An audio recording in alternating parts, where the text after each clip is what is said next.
Kaibigan, mataas na demand sa kuryente ang tinuturong dahilan ng nararanasang rotational brownout sa Visayas. Ayon sa Department of Energy, mas tumataas daw ang konsumo sa kuryente dahil sa matinding init. Sinabayan pa yan ng pagpalya o pansamantalang paghinto ng operasyon ng ilang power plants. Patuloy ang pagpag-ugnay ng DOE sa National Grid Corporation of the Philippines at Energy Regulatory Commission para tugunan ng problema. Samantala, inilusan ng DOE kahapon ang oras natin sa efficiency campaign. Lahat ito hikayatin ng publiko na patay ng isang oras ang appliances na hindi masyadong kailangan para makatipid sa kuryente. Sasagawa yan alas 8 hanggang alas 9 ng gabi tuwing Sabado. Ayon sa DOE, nakikiisa ang ilang mall at pasilidad sa pagbabawas sa paggamit ng kuryente. Nanindigan ng Philippine National Police sa pagiging totoo ng mga hawak nilang ebidensya sa nangyaring putukan sa Senado noong May 13. Tugon ito ng PNP sa alegasyon ni Suspended Acting Senate Sergeant-at-Arms Mau Aplasca na splice ang CCTV footage na inilabas sa mga otoridad. Sabi ni PNP Public Information Office Chief Brigadier General Randolph Tuanyo, naisumita na nila ang mga ito sa Department of Justice. Batay sa mga isinapublikong kuha ng CCTV, unang nagpaputok ng warning shot si Aplasca at gumanti ng putok ang isang NBI agent. Nasundan nito ng sunod-sunod ng putok ng baril. May na-recover na mayigit 40 basyo ng bala roon at karamihan daw ay galing sa pwesto ng OSAA. Sa CCTV naman sa gusali ng GSIS, malinaw raw na hindi naka-tactical gear o formang pambakbaka ng mga taga-NBI. Ay Getwanyo, dadaan naman ang mga ebidensya sa forensic examination para ma-validate ang mga ito. What they did, they spliced the videos, and they just selected the videos that will support their narrative, and I think it's not correct. What type of narrative, sir? What type of narrative are you saying? Yung sabi nila walang attack. Matibay po ang paninindigan ng Philippine National Police kaugnay ng mga ebidensya na isinumite sa DOJ na ito po ay nakaangkla sa facts, evidence at due process. Nilinaw ng ilang minority senators na kinamusta nila ang mga kapwa-senador na naiwan sa Senado nung araw na may nangyaring pamamaril May 13.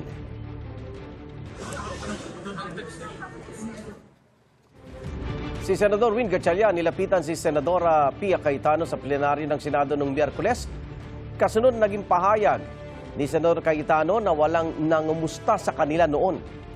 Sinabi rin ni Senador Erwin Tulfo sa aming panayam kahapon na nag-message sa kanilang group chat ang ilang minority senators mag-aalas 10 ng gabi noong May 13. Sabi naman ni Senador Tulfo, baka hindi lang ito napansin ng senadora.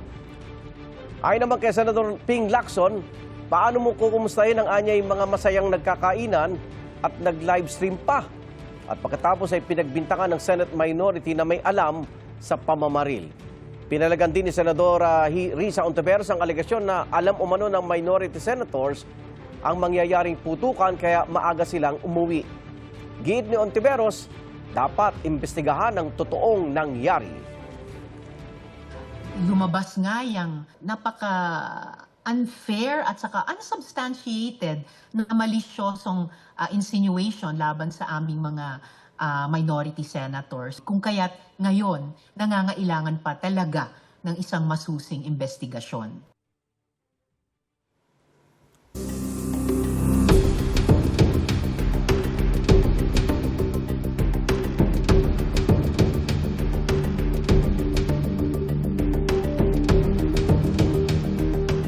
Tutol ang ilang minority senators sa pag-amyenda ng Senate rules para payagan ng mga senador na makadalo sa impeachment trial at bumoto sa pamamagitan ng video conference. Naghahanda naman ang mga House Prosecution Panel para sa paglilitis kay Vice President Sara Duterte na posibleng simulan sa July 6. May unang balita, si Sandra Aguinaldo.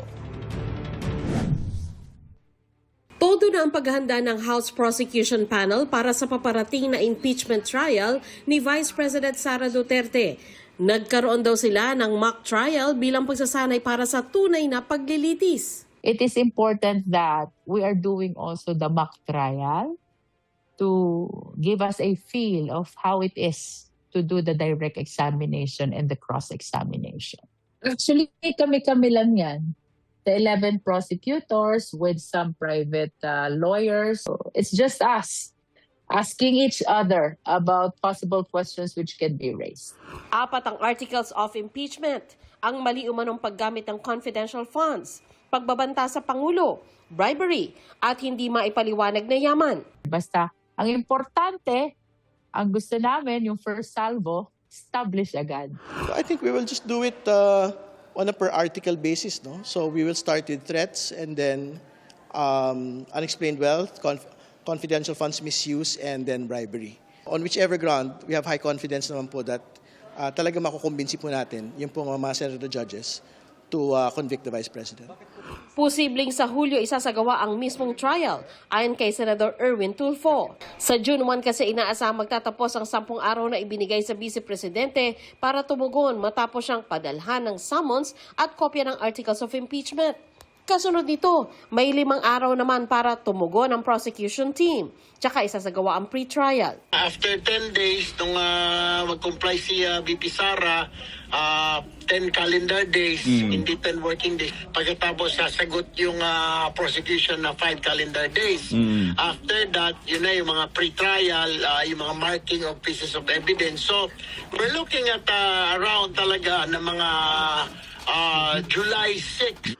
Tutol naman ang ilang senador ng minorya sa panukalang amyandahan ng Senate Rules para payagan ang mga senador na makadalo ng mga sesyon at makaboto sa pamamagitan ng video conference. Kami po sa minorya, hindi po sasang-ayon po dyan. Opo. Kailangan po physically present. Dati po pwede, pandemic. Kaya po na okay. medyo yung rules po pinayagan dahil nga po bawal pumasok, may Opo. mga lockdown.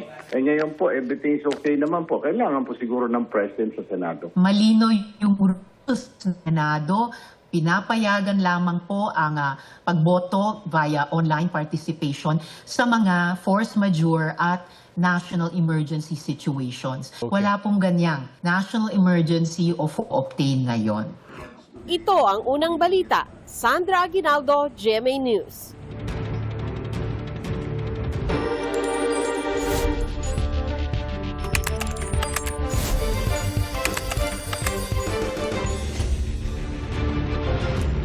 Mas pinaigting pa ang pagmomonitor kay dating Pangulong Rodrigo Duterte sa International Criminal Court Detention Center sa The Hague, Netherlands.